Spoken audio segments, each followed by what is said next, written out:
दो तरह की भक्ति होती है, एक है नवदा भक्ति और एक है प्रेम लक्षणा भक्ति।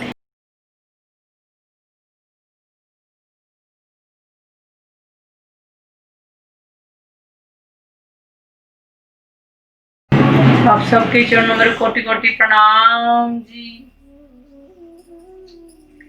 देखिए, सब कहते हैं कि हम भक्ति कर रहे हैं, भक्ति कर रहे हैं, लेकिन आप कौन सी भक्ति कर रहे हैं? उस भक्ति से हमें क्या लाभ है? देखिए, दो तरह की भक्ति होती है, एक है नवदा भक्ति और एक है प्रेम लक्षणा भक्ति। जो नवदा भक्ति और पहली भक्ति है श्रवणा भक्ति, जो राजा परीक्षित जी ने की है। ईश्वर के चरित्र, उनकी लीला, कथा, शक्ति आदि श्रद्धा सहित प्रतिदिन सुनना और प्रभु में लीन रहना, ये श्रवणा भक्ति। दूसरी भक्ति है कीर्तन भक्ति, जो सुखदेव जी ने की है। भगवान की महिमा का भजन करना, उनके पराक्रम को काव्य रूप में याद करना और उनकी वंदना करना ही कीर्तन भक्ति कहलाती है।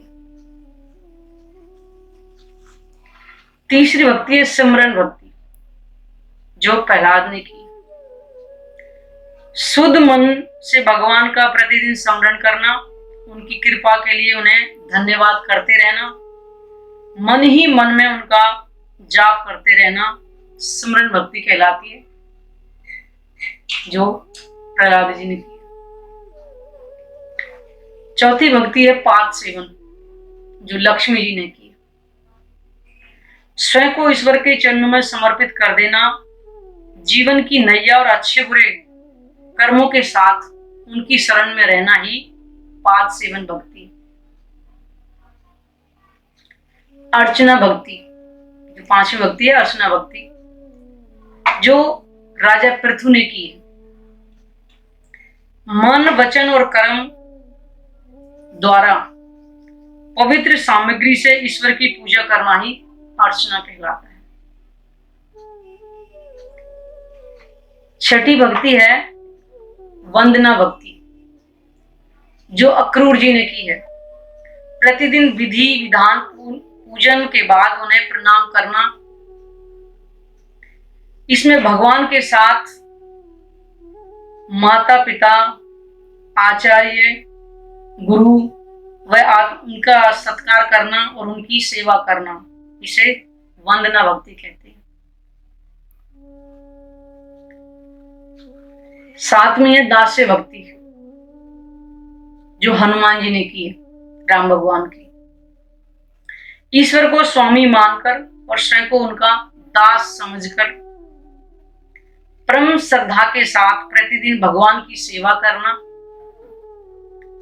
और सेवक की तरह दास्य भक्ति, उनके चरणों में बैठे रहना, इसको दास्य भक्ति कहते हैं। आठवीं है सखा भक्ति, जो अर्जुन ने की है। ईश्वर को अपना परम मित्र मानकर सब कुछ उसे समर्पित कर देना और सच्चे भाव से पुण्य पाप का निवेदन करना सखा भक्ति कहलाता है। नौवीं है आत्मनिवेदन भक्ति, जो राजा बलि ने की है। अपने आप को भगवान के चरणों में सदा के लिए समर्पित कर देना, अपनी स्वयं की स्वतंत्रता सत्ता न रखना ही उत्तम अवस्था मानी गई है। और ये भक्ति हम करते हैं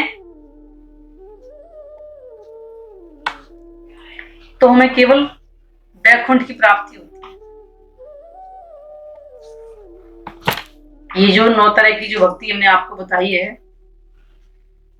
ये जो भक्ति है हमें वैकुंठ तक पहुंचाती है। और वैकुंठ की मुक्ति कौन सी होती है? सालोक्य, सामीप्य, सारूप्य और सायुज, ये 4 तरह की भक्ति होती है। जैसे हमने बहुत धन कमा लिया और उसके बाद हम चलो अमेरिका घुमाते, वहां हम 4-6 महीने रहे, जब हमारी पॉकेट खाली होगी तो हम वापस इंडिया आ गए, क्योंकि हमारे पास कुछ रहा ही नहीं। ऐसे ही ये बैकुंठ की 9 तरह की भक्ति है। हमने जो अच्छे कर्म करे, अगर हमको बैकुंठ की मुक्ति भी मिल गई तो जितना उसका फल है उसको वहां भोग करके वापस हमें मृत्यु लोक में आना ही पड़ता है। ये हमारी 9 तरह की भक्ति का लाभ।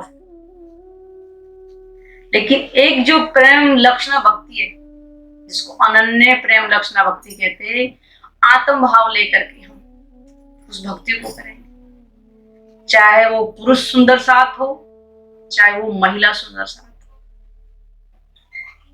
अपने अंदर आत्मा का भाव लेना होगा, हमें अंदर से आत्म भाव लेना है। जैसे आपने देखा होगा कि बहुत बड़े अधिकारी थे, तो वो लेडीज के वस्त्र पहन के अपना भाव जताते थे, लेकिन हमें ऐसा नहीं करना।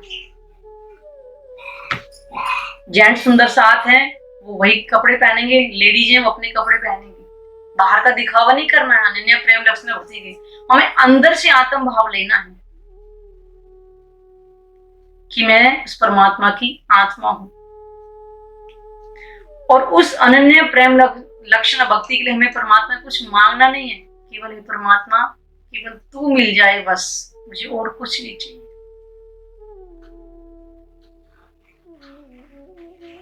उसको कहते हैं प्रेम लक्षणा भक्ति, क्योंकि प्रेम में कुछ मांगा नहीं जाता है।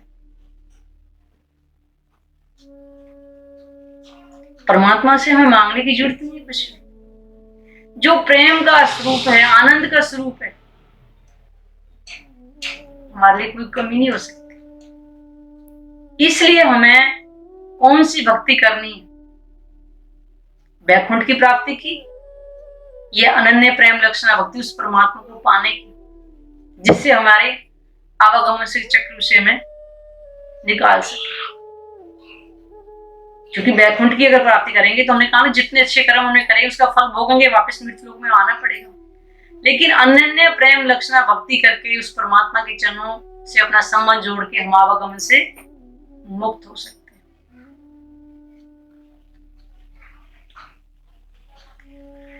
इसलिए हम बैकुंठ की मुक्ति चाहेंगे, संसार में आवागम लगा रहेगा, सुख दुखों से कभी छुटकारा नहीं मिलेगा, जितने जन्म होंगे उतना ही हमें दुख मिलेगा। तो क्यों ना उस परमात्मा की भक्ति करके अपने आप को अखंड मोक्ष दे सके।